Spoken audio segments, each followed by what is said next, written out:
कौन सा टॉपिक तक लिए कवर किए थे, बोलिए।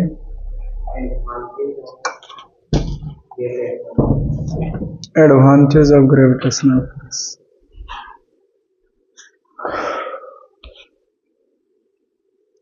अगला टॉपिक हमारा ये होगा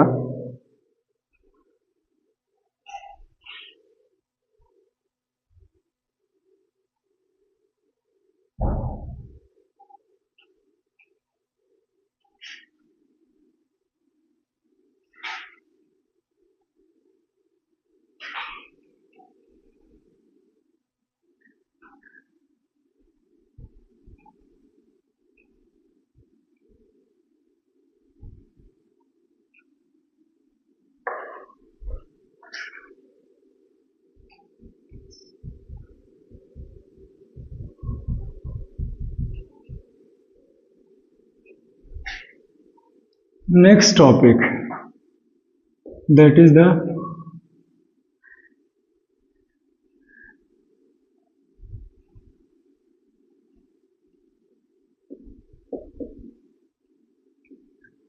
Newton's law of gravitation.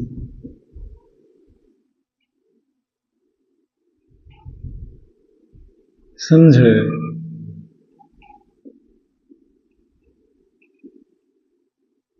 proposed by sir Isaac Newton.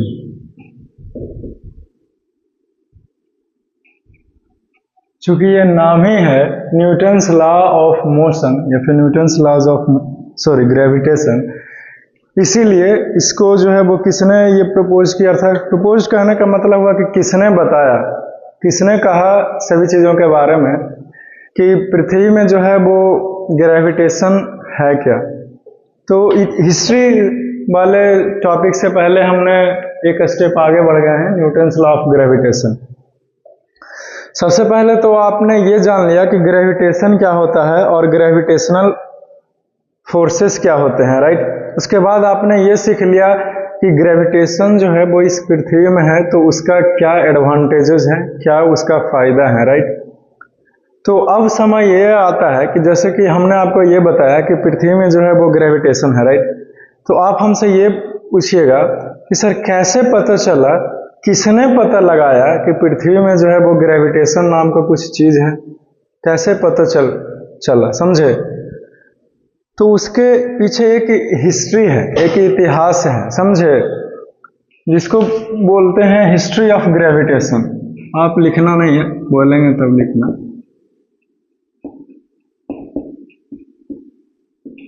History of gravitation,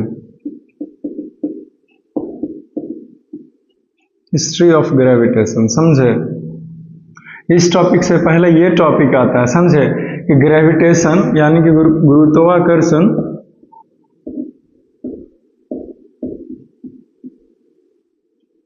इसका इतिहास क्या है, कैसे पता चला कि पृथ्वी में जो है वो ग्रेविटेशन नाम का कोई चीज होता है।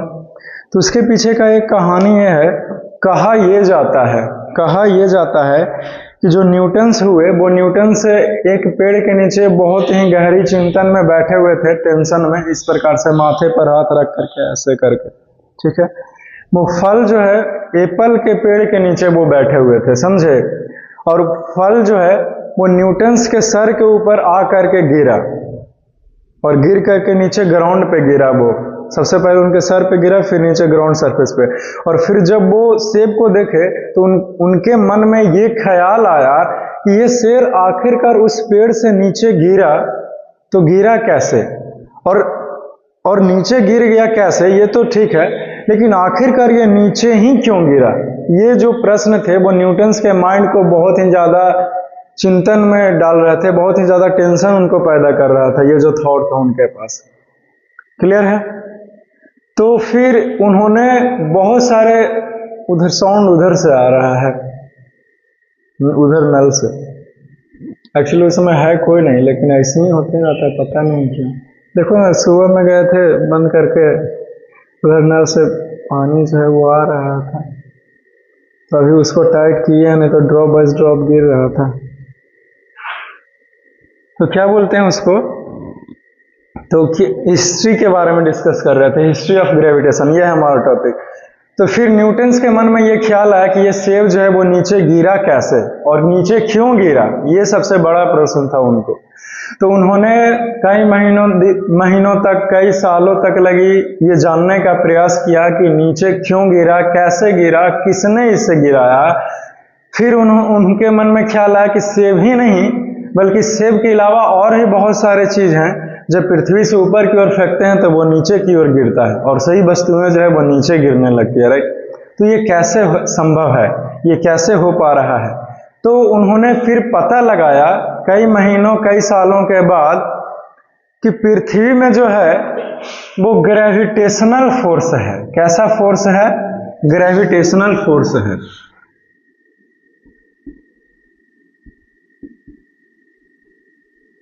न्यूटन्स के द्वारा ये किया गया, समझे।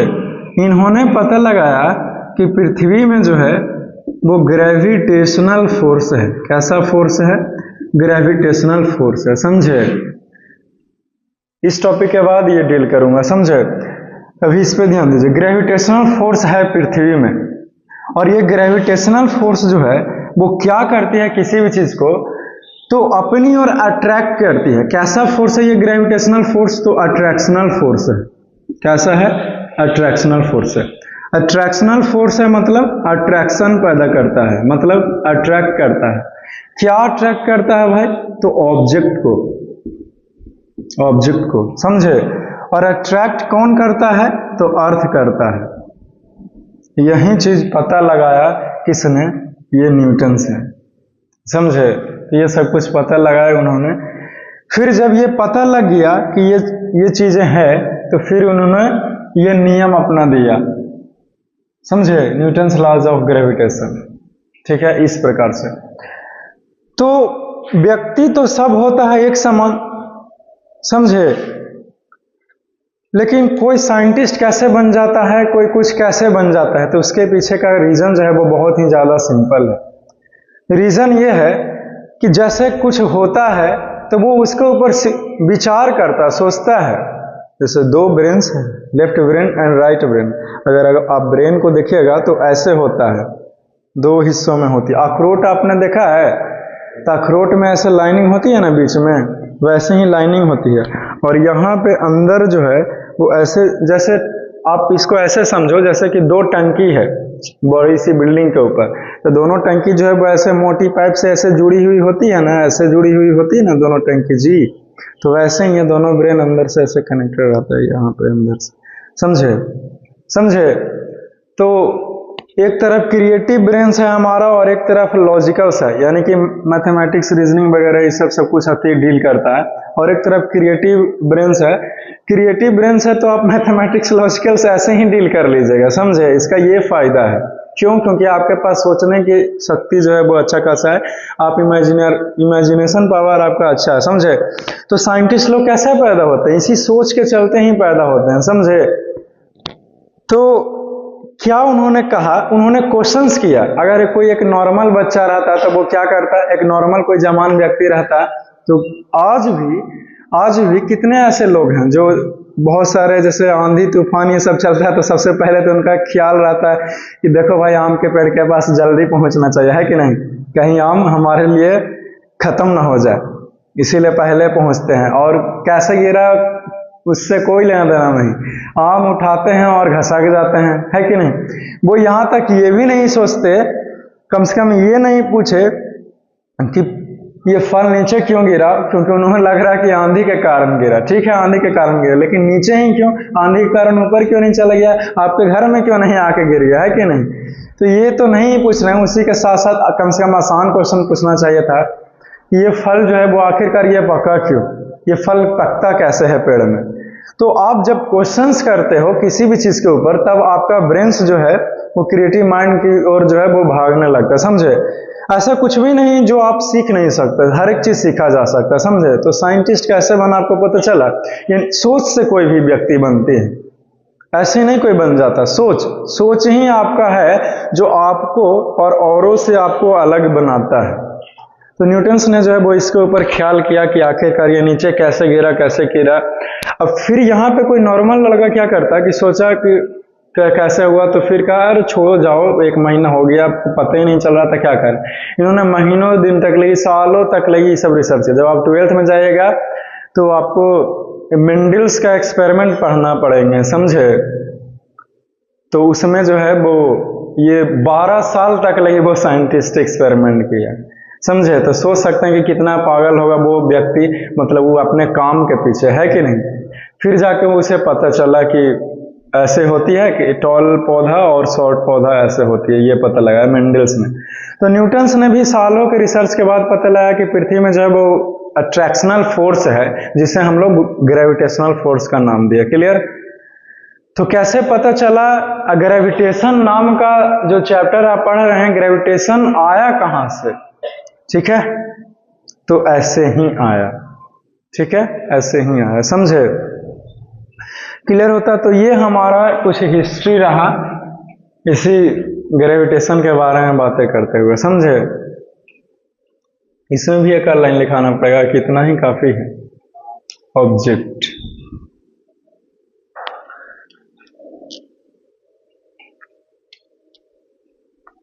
नीचे लिख लेगा डैश देगा थोड़ा सा चीजें, ताकि आपको याद रहे।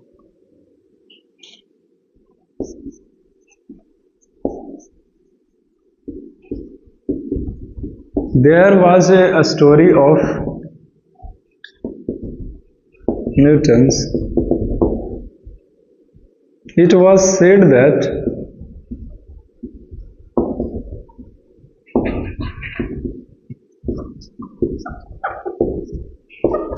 Newtons were sitting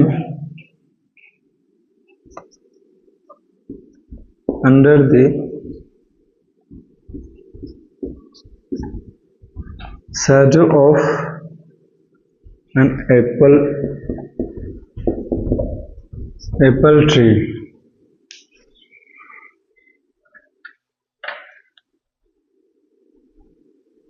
Apple tree.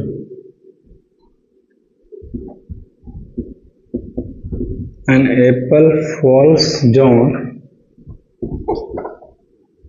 An apple falls down and falls down.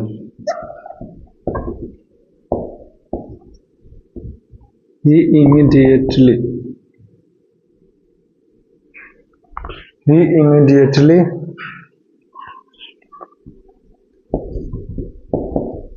started thinking that why an apple falls down.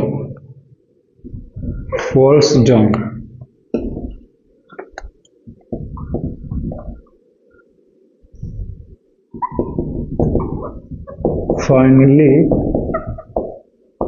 in his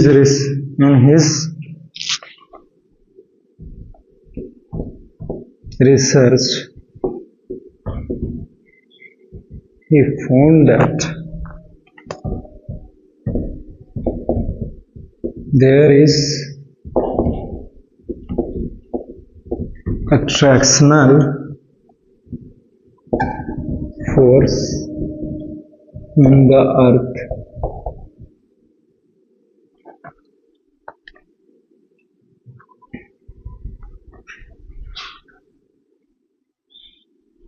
That is called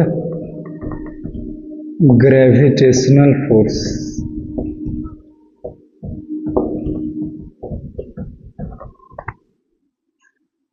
यही है।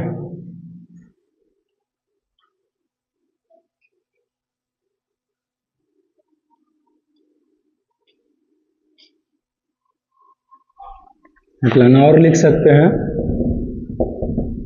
So in this way we found gravitation.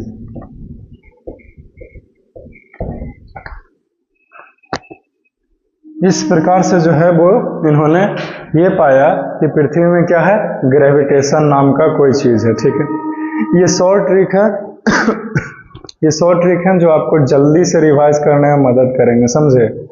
और ये आपको जो है वो detail में लिखाया हमने। ठीक है, इसे भी आपने लिखा तो इसे लिख लीजिए, ये आपको नोट में लिख लीजिए अलग से, है कि नहीं।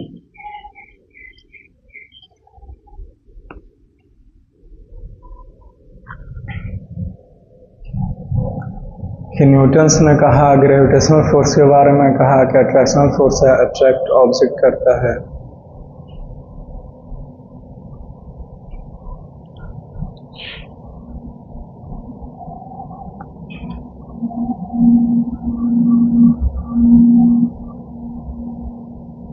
एप्पल फॉल्स,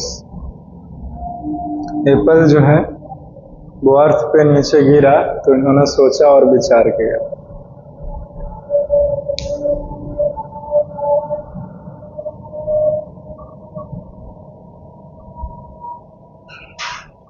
ठीक है,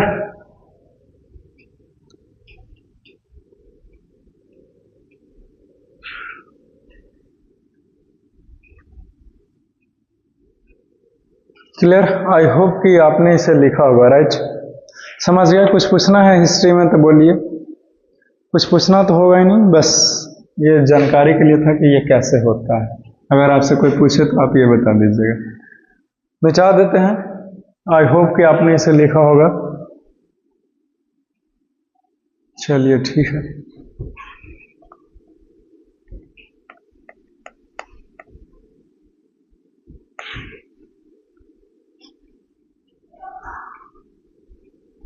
पूरा लिख लिया ना।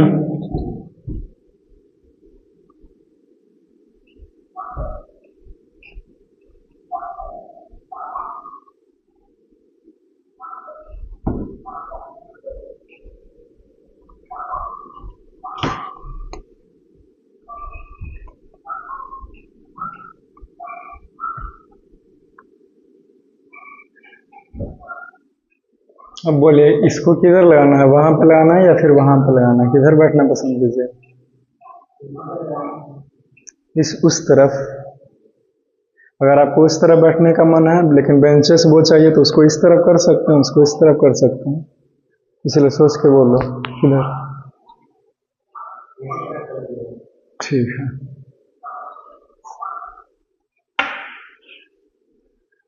तो देखिए क्या बोलते हैं अब न्यूटन्स लॉ ऑफ ग्रेविटेशन समझिए, ये है क्या, ये होता क्या है। इसे समझना बहुत आसान है और बहुत ही इंटरेस्टिंग टॉपिक है ये हमारा। जैसे सपोज दैट न्यूटन्स ने क्या कहा कि इस दुनिया में, जैसे कि आपको कुछ पता है अट्रैक्शन के बारे में, आपको कुछ पता है अट्रैक्शन के बारे में। अट्रैक्शन, ये अट्रैक्शन, इस अट्रैक्शन की बातें कर रहा हूं। इसका हिंदी मीनिंग क्या होता है बोलो? आकर्षण होता है। Very good. तो न्यूटन्स ने कहा कि बहुत सारे जो चीजें हैं वो आपस में जुड़े हुए हैं और जो हर एक वस्तु है वो एक दूसरे वस्तु को अपनी ओर आकर्षित करता है, राइट। अगर मैं आपसे ये बोलूं कि आप मेरे को अपनी तरफ खींच रहे हो और मैं आपको अपनी तरफ खींच रहा हूं, तो क्या आप मानिएगा? आप कहिए कि आप कैसी बातें कर रहे हैं। अगर मैं आपको अपनी तरफ कैसे खींच रहा हूं और आप मेरे को अपने तरफ कैसे खींच रहे हैं, तो सिर्फ आप और मैं ही नहीं बल्कि और भी बहुत सारी चीजें हैं। जैसे कि ये मार्कर है और ये मैं हूं, ये मेरा बॉडी है, तो ये मार्कर मेरे को अपनी तरफ खींच रहा है, ठीक है, और मैं भी इस मार्कर को अपनी तरफ खींच रहा हूं, ठीक है। यही नहीं, ये जो मेरे हाथ में क्लॉथ्स का जो पीसेस है, ये कपड़ा इस मार्कर को अपनी तरफ खींच रहा है और ये मार्कर जो है वो इस क्लॉथ को अपनी तरफ खींच रहे हैं, ठीक है। यहाँ तक कि वो जो बाहर जो साइकिल से या फिर बाइक से जो व्यक्ति जा रहा था, या फिर ऐसे बोलूँगा तो पता नहीं वो क्या सोचने लगा, है कि नहीं। तो मतलब कि वो भी मेरे को अपनी तरफ खींच रहा है, ठीक है, और मैं भी उसे जो हूँ वो अपनी तरफ खींच रहा हूँ, समझे। वो रखा, क्या बोलते हैं, इंक का जो बोतल है, वो अलग बात है कि वो प्लास्टिक का बोतल है, लेकिन बोतल कहलाएंगे ना, है कि नहीं। कांच का ही बॉटल को सिर्फ बॉटल बोलते हैं, प्लास्टिक का भी तो बॉटल होता है कि नहीं। तो इसमें जो कैमेलिन का जो इंक भरा हुआ है, क्या बोलते हैं, वो बॉटल मेरे को अपनी तरफ खींच रहा है और मैं भी उस बॉटल को जो हूँ वो अपनी तरफ खींच रहा हूँ, समझे। यहाँ आसपास इस क्लास में आप जितना भी कुछ देख रहे हैं, सभी चीजें एक दूसरे को अपनी ओर खींच रही है, ठीक है, समझे। खींच रही है एक बल लगा करके, एक फोर्स लगा करके, ठीक है। समझिए फोर्स क्या होता है ये तो आपको पता ही है। तो सभी चीजें खींच रहा है, जैसे ये फैन उस फैन को अपनी तरफ खींचता है और ये फैन इस फैन को अपनी तरफ खींचता है, उसी प्रकार से ये दोनों बल, ये दोनों फैन है इसलिए नहीं खींच रहा है, बल्कि ये दोनों वस्तु है इसलिए खींच रहा है। तो कोई भी दो वस्तु एक दूसरे को अपनी तरफ अट्रैक्ट करता है। जैसे में एग्जांपल दीजिए और भी। खिंचा क्यों ना रहा है, ओके, लेकिन आप पहले एग्जांपल दीजिए ना। हाँ, ये जो चेयर है वो मतलब कि इस बेंच को अपनी तरफ खींचता है और ये चेयर जो है वो उस बेंच को अपनी तरफ खींच रहा है और ये जो बेंच है वो उस चेयर को खींच रहा है। ये स्टैंड भी मेरे को अपनी तरफ खींच रहा है और मैं भी इस स्टैंड को अपनी तरफ खींच रहा हूँ। हर एक चीज है, समझे, इस क्लास में रखा हुआ हर एक चीजें, हर एक वस्तुओं अपनी ओर खींचती है, समझे, समझ गया ना। अट्रैक्शन वाली फोर्सेस है ये। कैसा फोर्स है? अट्रैक्शन वाली फोर्सेस है, ठीक है। तो ये कुछ है, तो इसमें इतना सब कुछ जैसे ही पढ़ाएंगे तो आप कहा हमसे कि ठीक है, आप तो कह दिए कि सब कुछ है वो आपस में खींचते हैं दूसरे को, तो आखिरकार हम मतलब कि खिंचा क्यों नहीं चले जा रहे हैं, ठीक है, आखिरकार हम खिंचा क्यों नहीं चले जा रहे हैं। पृथ्वी जो है वो हर एक वस्तुओं को खींचती है। उसका सबूत क्या है कि हमने इस मार्कर को ऊपर की ओर फेंका तो ये मार्कर जो है वो नीचे की ओर आ गया, तब तो आप मानते हैं, राइट। क्यों नहीं नीचे की ओर आता है, पहले ये बताएं कि पहले अपना चीज बताएं, ये बताओ। ओके, पहले अपना डील करते हैं फिर बताएंगे।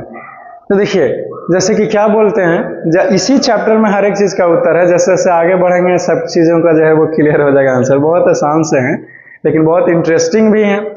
तो हम किस चीज के बारे में डील कर रहे थे कि जैसे बहुत सारी चीजें जो है वो आपस में जुड़े हुए हैं और एक दूसरे को खींचे हुए हैं, लेकिन वो खिंचा क्यों नहीं रहे? क्योंकि मेरे और आपके बीच में जो लगने वाला फोर्स है, अट्रैक्शनल फोर्स है। कैसा फोर्स है? अट्रैक्शनल फोर्स है।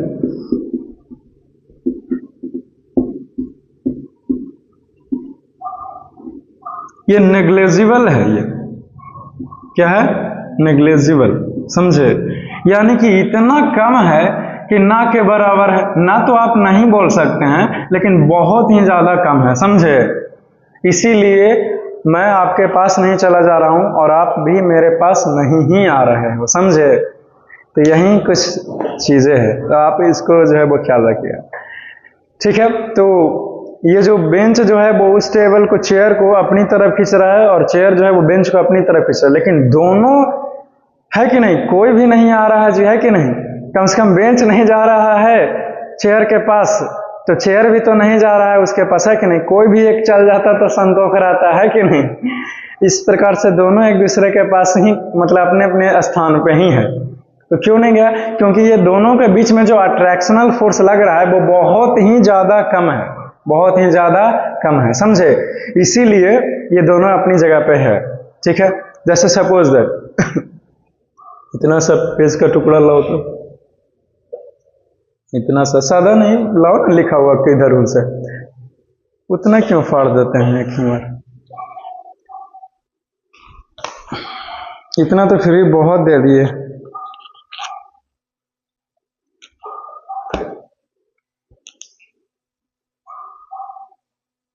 जैसे सपोज दैट, ठीक है, जैसे कहीं ये मार्कर मूव ना कर जाए भाई, कहीं भरोसा नहीं कर सकते ना। जैसे सपोज दैट क्या बोलते हैं, ये मेरे हाथ में पीसेस है, ठीक है, ये सीधा है, ये क्या है, ये सीधा है, आप देख सकते हो, ठीक है। ये टेढ़ा होगा इससे, तो उसका सबूत है कि इसमें बल लगाना पड़ेगा, फोर्स लगाना पड़ेगा, है कि नहीं। तो जैसे ये देखिए, हमने जो है वो इसको नीचे की ओर दबाना चाह रहे हैं लेकिन ये मुड़ जा रहा है नीचे की ओर, ये दब नहीं रहा, ये खुद ही मुड़ जा रहा है, लेकिन ये नीचे की ओर उठ नहीं रहा। लेकिन अब अगर हम करते हैं तो ये उठ जाता है, राइट। क्यों?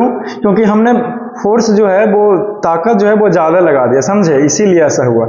लेकिन ताकत तो अभी भी लग रहा है, ऐसी कोई बात नहीं है कि नहीं लग रहा है ना जी, लेकिन बहुत ही ज़्यादा कम लग रहा है, तो इसीलिए ये उठ नहीं रहा है और अब बहुत ज़्यादा ताकत लग रहा है, समझे। तो उसी प्रकार से बल तो लग रही है दोनों के बीच में खिंचाव वाला, लेकिन बहुत ज़्यादा कम लग रहा है कि नहीं। और आप ये नहीं बोल सकते कि किसी भी तरीके से बढ़ा दीजिए ताकि अपने पास आ जाए, है कि नहीं। एक व्यक्ति दूसरे व्यक्ति में लगता है, समझे, चाहे वो गर्ल्स हो चाहे बॉयज हो, समझे। अट्रैक्शनल फोर्सेस हर एक चीज के बीच में काम करती है, ठीक है। तो आप ये नहीं कर सकते, कह सकते कि उससे बढ़ा दीजिए, क्यों? क्योंकि ये इसी के गुण पर ही, मतलब कि ये कितना इसमें वेट है, I mean to say that कितना मास है इसका, जिस बात पे ये डिपेंड करती है, ठीक है। लेकिन फिर ये जैसे ही बढ़ा रहे हैं तो आप कहिएगा कि अच्छा ठीक है ये तो नहीं हो पाया, तो पृथ्वी जो है वो कैसे किसी चीज को खींच लेता है कि नहीं। तो देखिए ये है मार्कर, ये क्या है, ये है मार्कर, ये नीचे आया है, हम ऊपर फेंक रहे हैं, नीचे आ रहा है ये मार्कर, है कि नहीं। तो पृथ्वी जो है वो इस मार्कर के मुकाबले बहुत बड़ा है ना जी, इस मार्कर का कोई अस्तित्व है पृथ्वी के मुकाबले, है कि नहीं। तो सोचो ये बहुत बड़ा है ये पृथ्वी इस मार्कर के मुकाबले, है कि नहीं। ये क्या भी बिगाड़ लेगा इस पृथ्वी का, कुछ भी नहीं ये कर सकता, है कि नहीं, समझे। तो इसीलिए पृथ्वी जो है वो बहुत ही ज्यादा कस के फोर्स लगाता है इसके ऊपर, समझे। इसीलिए ऊपर ढकेलते हैं तो ये नीचे की ओर आ जाता है, समझे, तो नीचे की ओर ये खिंचाता है। तो यही है कारण कि दो सामान्य वस्तुएं आपस में नहीं खिंचा रही है, लेकिन उसी सामान्य वस्तु को पृथ्वी जो है वो अपने करीब खींच लेती है। तो काहे हमने आपको बता दिया, क्योंकि इसका मास जो है वो बहुत ही बड़ा है, साइज, समझ गए, क्लियर होता है, क्लियर। फिर आपने ये पूछा कि पक्षी जो है वो पृथ्वी हर एक चीज को खींचती है, तो वो आखिरकार ये वो नीचे की ओर क्यों नहीं गिरती। ऐसा ऐसा और भी बहुत सारे प्रश्न है, जैसे एरोप्लेन हो गया, हेलीकॉप्टर्स हो गए, जेट फाइटर्स हो गए, रॉकेट हो गए, मिसाइल्स हो गए, और भी बहुत सारे चीज हो गए, ठीक।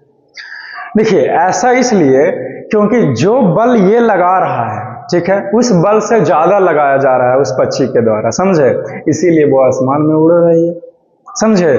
जैसे फॉर एग्जाम्पल हमें पता है जी कि हर एक वस्तु जो है वो नीचे की ओर गिर जाती है, राइट, लेकिन फिर भी अगर ताकत लगा करके फेंकेंगे, इसके बल से ज्यादा ताकत लगाएंगे तो ये ऊपर की ओर जाएगी ना।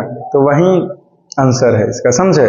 कि ये जो अट्रैक्शनल फोर्सेस है, अट्रैक्शनल फोर्सेस, उससे ज्यादा फोर्स लगाया जाए तो फिर आप इससे उठिएगा, समझे। तो क्लियर हो गया आंसर। उसी तरीके से जेट फाइटर्स भी काम करते हैं, उसी तरीके से एरोप्लेन्स में, उसी तरीके से हेलीकॉप्टर्स भी, समझ गया, ठीक है।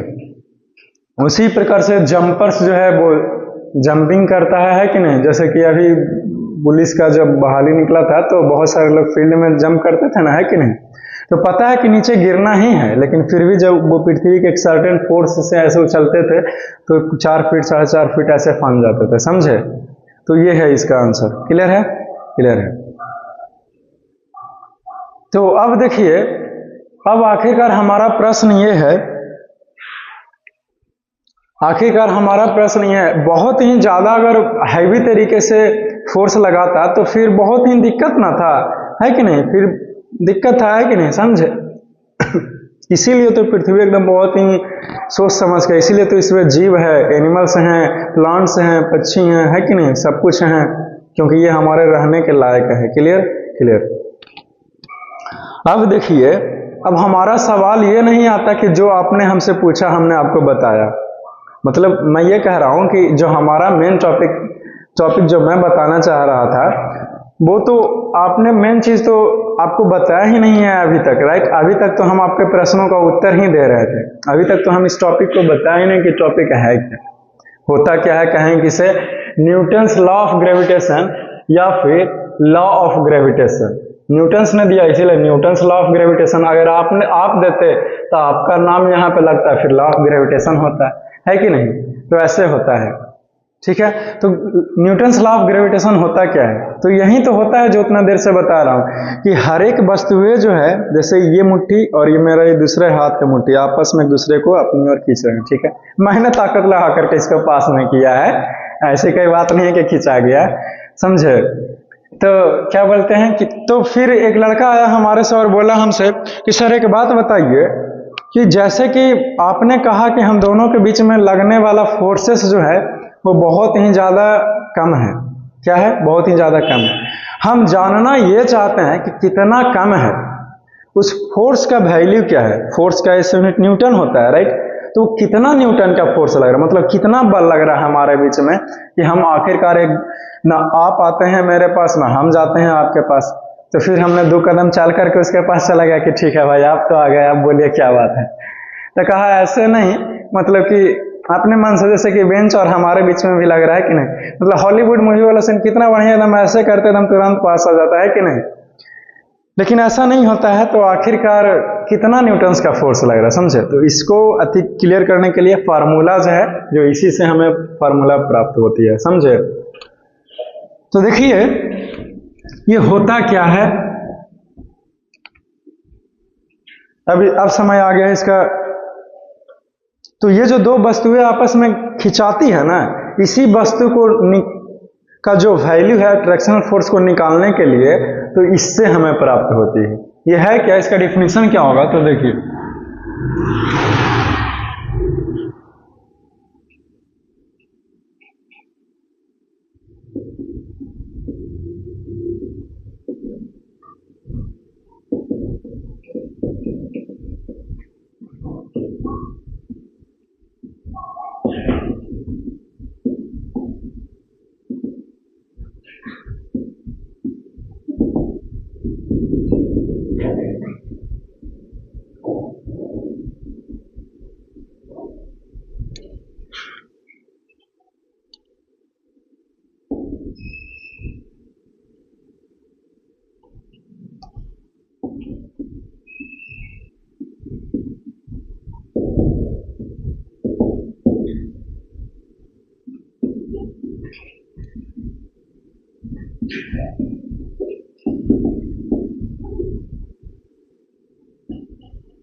to the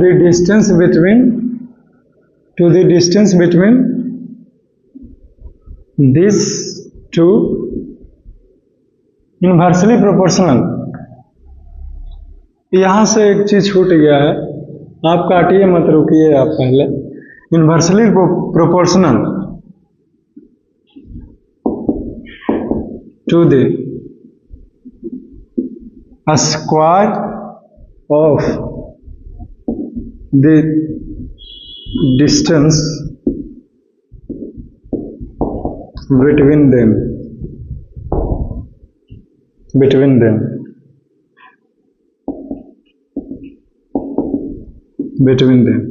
and this is called Newton's law of gravitation। ठीक है, यही होता है, समझ गए। देखिए क्या है कि जो फोर्स ऑफ अट्रैक्शन लग रहा है कोई भी 2 बॉडी के बीच में, वो डायरेक्टली प्रोपोर्शनल है दोनों के मास के, और इनवर्सली प्रोपोर्शनल है दोनों के बीच की दूरी का।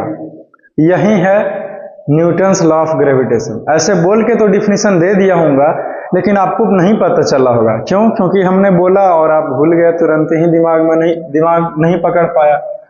तो इधर देखिए, अब हम लोग ऐसे वर्ड में इक्वेशन के रूप में लिख करके आपको बताते हैं। अकॉर्डिंग टू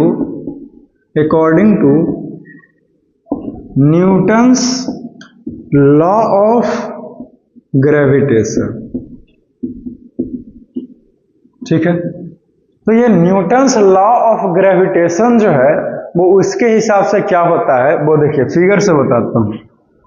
जैसे कि कोई 2 बॉडी है, ठीक है, 2 बॉडी है, ये m1 है और ये m2 है। ठीक है, अब मेरा मर्जी है, दोनों एक ही बॉक्स ले रहा हूं, आप चाहें तो छोटा बड़ा भी ले सकते हैं। देखने में अच्छा लगा इसीलिए दोनों सेम साइज का ले रहा हूं, और कोई बात नहीं है। दोनों का मास जो है, यह एक बॉक्स है और यह एक बॉक्स है, ठीक है। या फिर ब्लॉक बोल सकते हो, लकड़ी का ब्लॉक, तो बॉक्स बोले तो बॉक्स ही देखो। यह एक बॉक्स है और यह एक बॉक्स है, समझे। इस बॉक्स का जो मास है वो m1 है और इस बॉक्स का जो मास है वो m2 है। तो दोनों बॉक्स का मास अलग अलग हुआ ना जी। अगर दोनों बॉक्स का मास सेम रहता तो इसको m2 को चलिए बोलते, m1 ना बोल देते, है कि नहीं। या फिर m बोलते और इधर भी m बोलते, है कि नहीं। लेकिन हमने आपसे क्या कहा, इसका मास m1 है और इसका मास m2 है कि नहीं। और दोनों के बीच में कुछ दूरी होगी ना, तो ये जो दूरी है वो r है। क्या है ये जो दूरी है, ये डिस्टेंस है, वो क्या है, r है, समझे। ये दूरी है, ये समझे, ये दोनों के बीच की जो दूरी है वो r है। Clear clear. तो क्या कहा नाम है,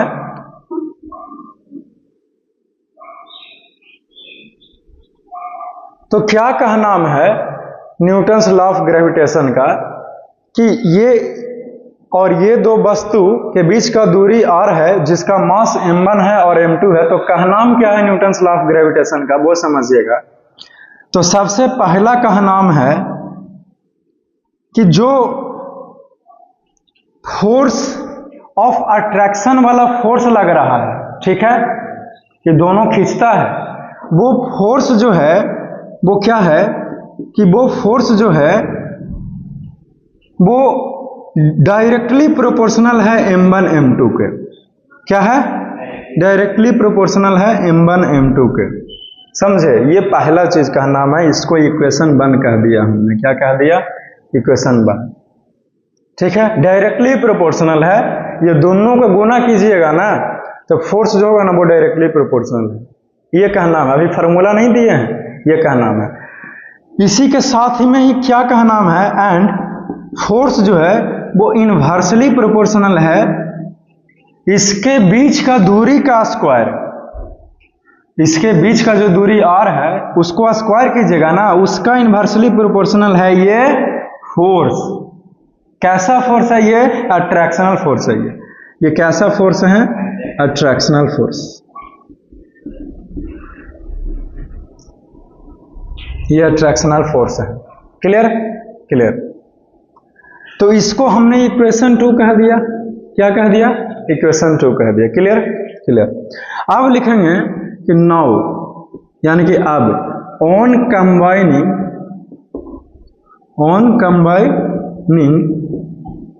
इक्वेशन 1 एंड 2 वी गेट। अगर इस दोनों इक्वेशन को एक साथ कंबाइन कर दें जी तो क्या हमको मिलेगा, जरा सा इधर भी देखिएगा, ऐसा नहीं है, आधा 30 सेकंड 1 मिनट का टाइम दूंगा लिखने का। अगर ये दोनों को कंबाइन कर दें तो इसको ऐसे लिख सकते हैं, F जो है वो डायरेक्टली प्रोपोर्शनल है m1 m2 का बटा r स्क्वायर। अगर ऐसे भी लिख देते हैं तो भी आप यही दोनों बात कह रहे हो। क्यों, क्योंकि देखिए ना, ये जो फोर्स है वो डायरेक्टली प्रोपोर्शनल है m1 m2 को, तो ऊपर में है ना, और ये जो है वो फोर्स जो है वो इनवर्सली प्रोपोर्शनल है दोनों के बीच के दूरी के स्क्वायर के, राइट। तो ये नीचे में है ना बाटा में, तो यहाँ पे भी तो वही लिखा हूँ, बाटा में है कि नहीं, समझे। और ये डायरेक्टली है, ऊपर वाला डायरेक्टली होता है और नीचे वाला इनवर्सली होता है, राइट राइट। तो अब देखिए, इस प्रोपोर्शनलिटी को हटाने के लिए, दिखाई देता है किसको हटाएं, इस प्रोपोर्शनलिटी को हटाने के लिए हमें एक कांस्टेंट से मल्टीप्लाई करना पड़ेगा। क्या करना पड़ेगा, एक कांस्टेंट से मल्टीप्लाई करना पड़ेगा। तो हम लोग सबसे पहले कांस्टेंट से मल्टीप्लाई करेंगे, ये प्रोपोर्शनलिटी हट करके इक्वल टू में हो जाएगा, है ना। तो कांस्टेंट के रूप में यहाँ पे g ले रहे हैं, तो g इंटू m1 m2 बटा r स्क्वायर। यही हमारा फार्मूला मिल गया जी, ये हमारा फार्मूला मिल गया। ये फार्मूला है, इंपॉर्टेंट है ये, समझे, ये इंपॉर्टेंट फार्मूला है इसी चैप्टर का, ठीक है, ये फार्मूला है। तो दोनों वस्तुओं के बीच में जो अट्रैक्शनल फोर्सेस लग रही है वो आखिरकार कितना है, कैसे पता करेंगे सर, तो इस फार्मूला से पता करेंगे। आपको पता करने के लिए क्या रहना चाहिए, इसका मास पता होना चाहिए, इसका मास पता होना चाहिए, और दोनों के बीच का दूरी कितना है। अगर 2 मीटर है तो नीचे स्क्वायर है, तो यहाँ पे वैल्यू पुट करेंगे तो 2 का स्क्वायर हो जाएगा, है कि नहीं। और तो कुछ होगा नहीं, लिखना नहीं है, बता रहे हैं, और तो कुछ होगा नहीं, समझे। तो ऐसे होती है। और जी का वैल्यू बताते हैं, इसको अलग से बताएंगे, ठीक है। तो ये फार्मूलाज है, ये क्लियर हो गया। ये फार्मूला याद रखेगा, F बराबर G इंटू M1 M2 बटा R स्क्वायर, F बराबर G इंटू M1 M2 बटा R स्क्वायर, क्लियर। ये फार्मूला याद रखिएगा, ठीक है। चलिए ठीक है। तो न्यूटन्स लॉ ऑफ ग्रेविटेशन क्या होता है और उसका क्या कहना है हमने क्लियर कर दिया होगा, राइट राइट। इतना में किसी को शक है तब बोलेगा भाई, बोलिए कुछ पूछना है। नहीं सर, नहीं पूछना, ओके।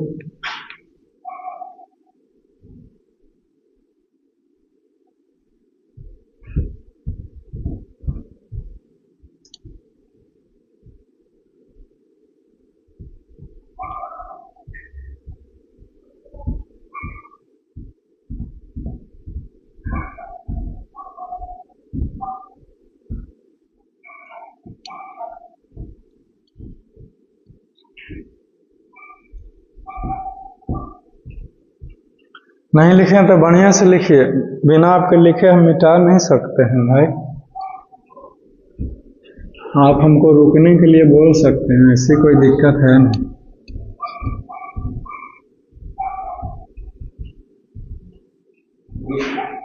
बोलिए। चलिए वेरी गुड।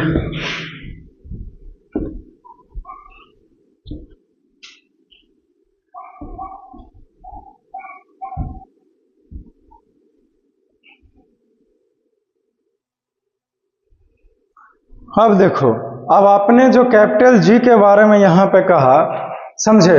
तो कैपिटल जी हमें फार्मूला जो है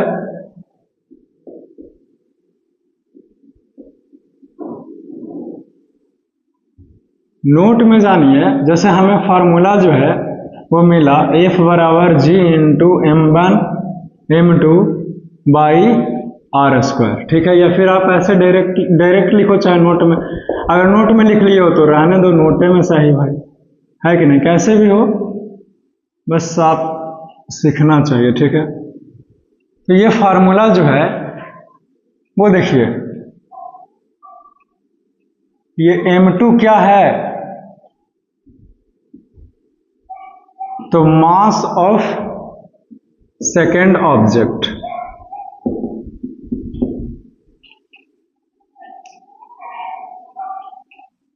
ठीक है। ये R क्या है, तो डिस्टेंस बिटवीन टू बॉडीज या फिर ऑब्जेक्ट या फिर ऑब्जेक्ट, ठीक है। अब स्लीपर खोल के आते वहीं पहन करके आइएगा, ठीक है। ऐसे M1 क्या है, तो भाई ये तो मास ऑफ फर्स्ट ऑब्जेक्ट है, ठीक है। ये G क्या है, तो यह ग्रेविटेशनल कांस्टेंट है,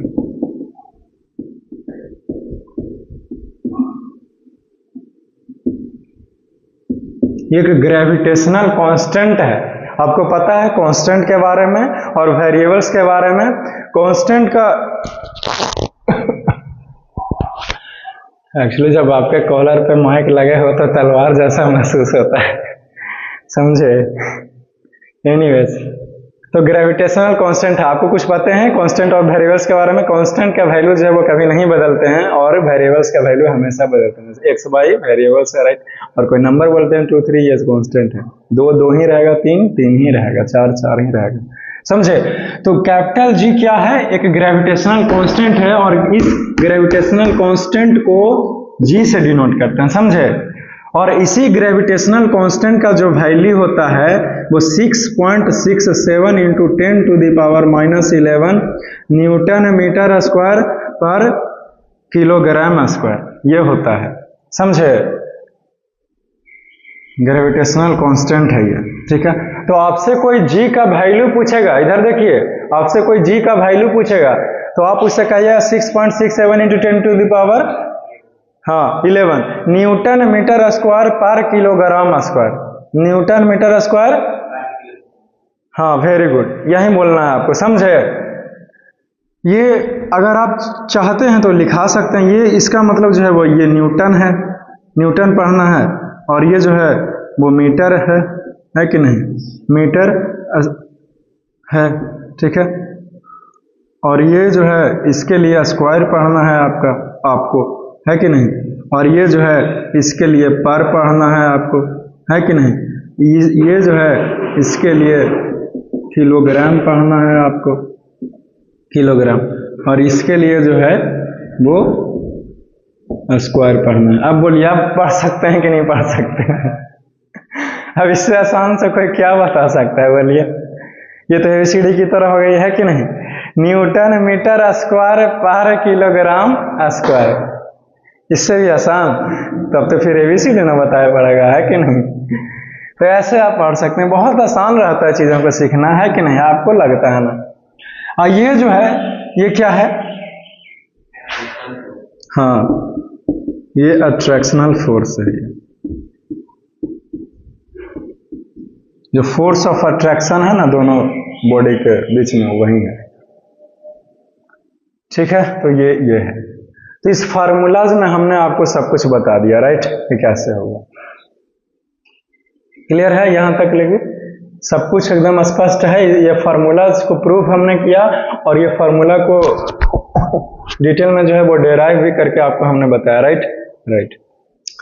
लेकिन अब सवाल ये आता है कि ये जो कैपिटल जी है, जो क्या है, ग्रेविटेशनल कांस्टेंट है, यानी कि जिसका वैल्यू 6.67 होता है into 10 to power -11 newton metre square पर किलोग्राम स्क्वायर होता है, इसका ऐसा यूनिट ये कैसे है, ये कैसे आया, न्यूटन मीटर स्क्वायर पर किलोग्राम स्क्वायर जो है वो कैसे आया ऐसा यूनिट इस ग्रेविटेशनल कांस्टेंट जी का, समझे।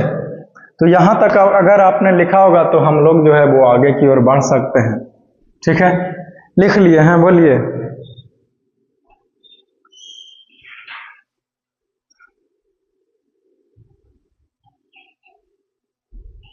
लिख लिए होंगे, मिटा सकते हैं, चलो ठीक है, फिर है कि नहीं, यस बोल ही दिया तो फिर क्या दिक्कत है।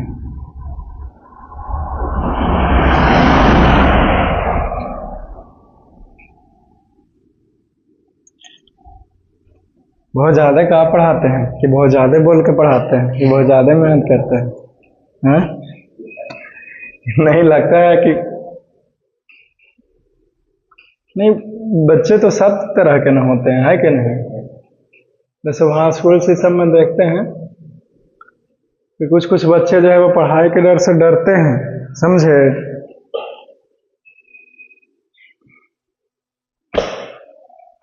अब समय आ गया है यूनिट ऑफ ग्रेविटेशनल कांस्टेंट, ठीक है। कि ग्रेविटेशनल कांस्टेंट का यूनिट कैसे आया, समझे। तो हम लोग चर्चा कर रहे हैं किस इसके बारे में, इसके बारे में,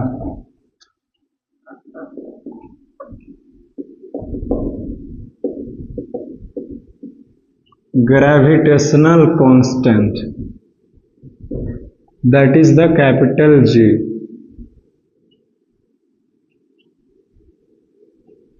ठीक है, सबसे पहले तो आप ये लिखिए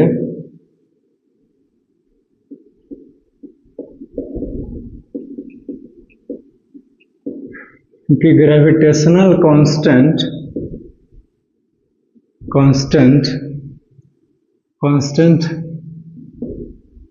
is denoted by capital G, ठीक है। कैपिटल जी से इसको क्या करते हैं, डिनोट करते हैं, ठीक है। कैपिटल जी से डिनोट करते हैं, समझ गए।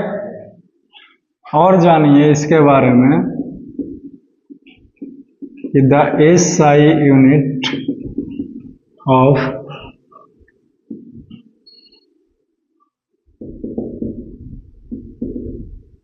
Of gravitational constant is newton metre square पर किलोग्राम स्क्वायर। ये होता है न्यूटन मीटर स्क्वायर पर किलोग्राम स्क्वायर, यही होता है। समझ गए? चलिए ठीक है, और जानो the value of capital G is equal to 6.67 into 10⁻⁻11 newton metre square पर किलोग्राम स्क्वायर। ठीक है, इतना सब कुछ बता दिए, फिर आप ये कहिएगा कि आप जो बताना चाहते हैं वो तो बताए ही नहीं, तो उसका भी है इट्स SI यूनिट डेरिवेशन। ठीक है, इसका SI यूनिट का डेरिवेशन क्या है?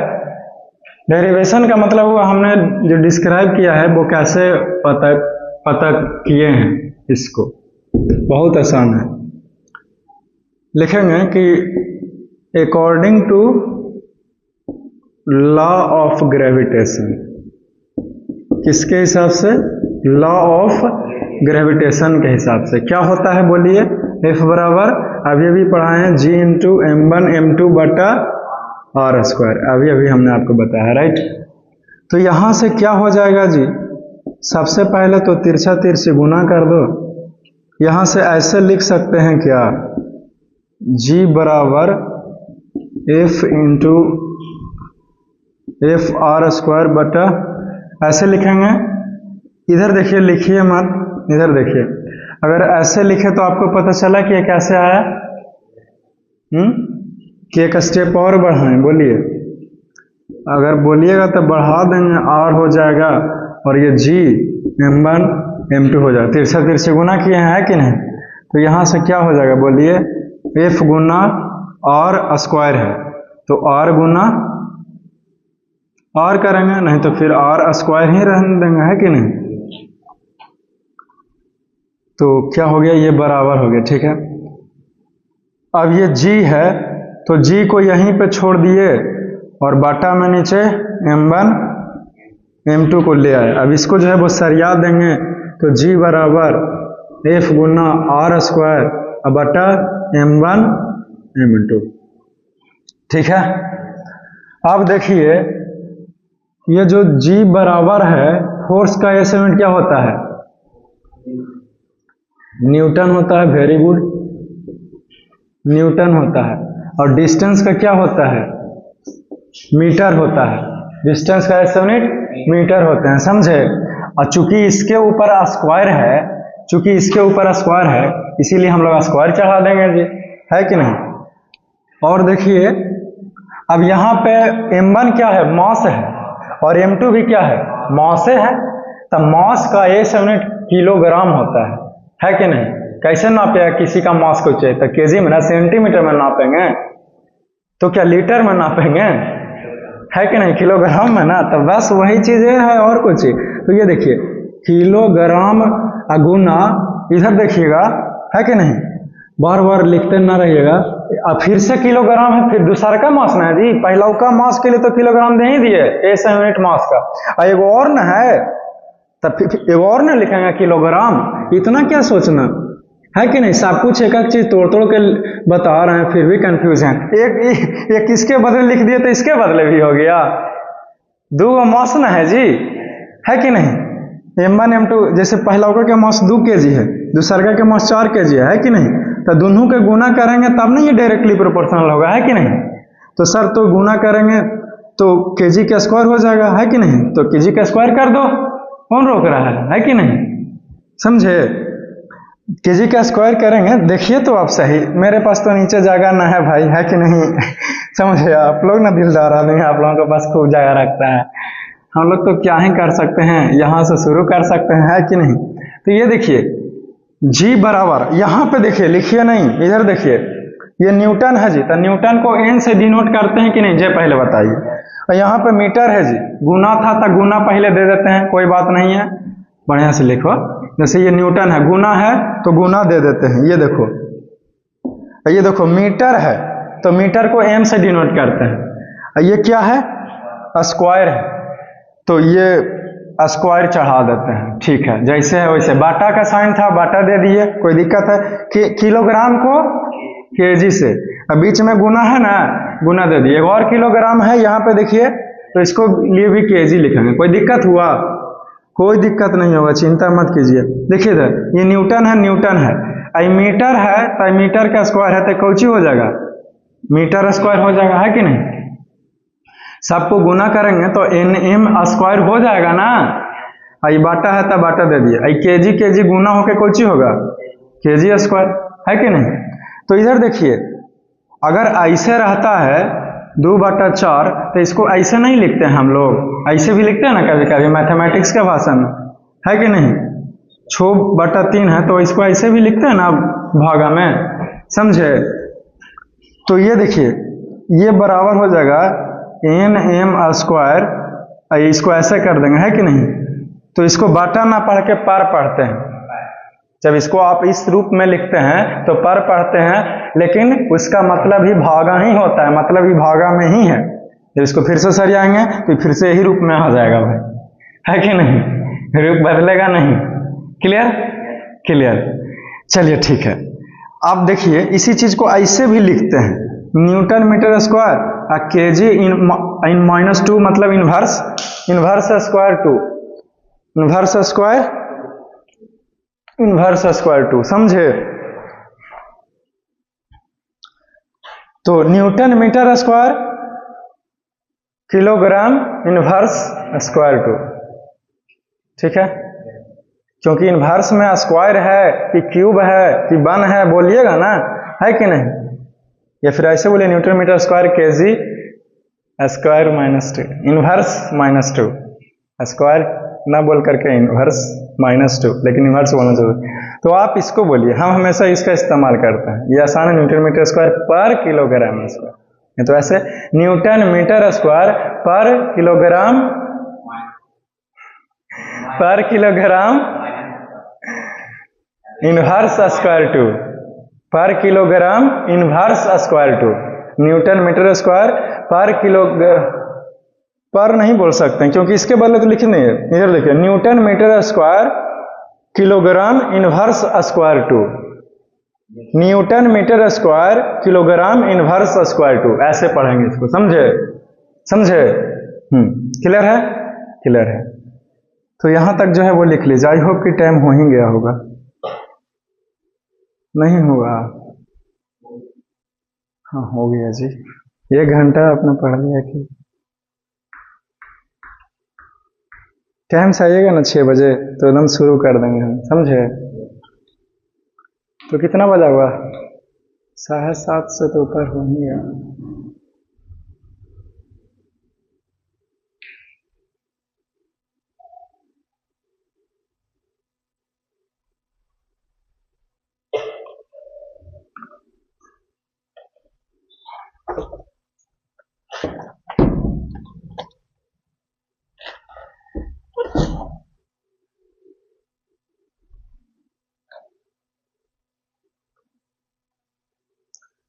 चलिए इसको लिख लीजिए, कुछ रहेगा कुछ पूछना तो बोलिएगा, है कि नहीं।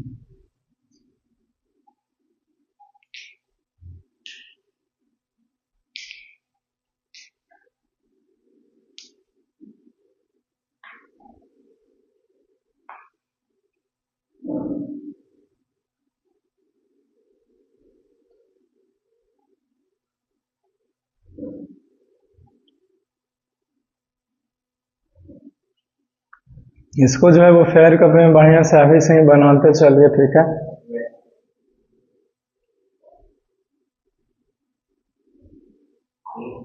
लिख लिया ना, वेरी गुड, ठीक है। आज के लिए बस इतना ही, ठीक है। फिर see you soon, have a nice day, take care, love you all, take care, see you soon in the next class, best of luck, enjoy your day, have a nice day.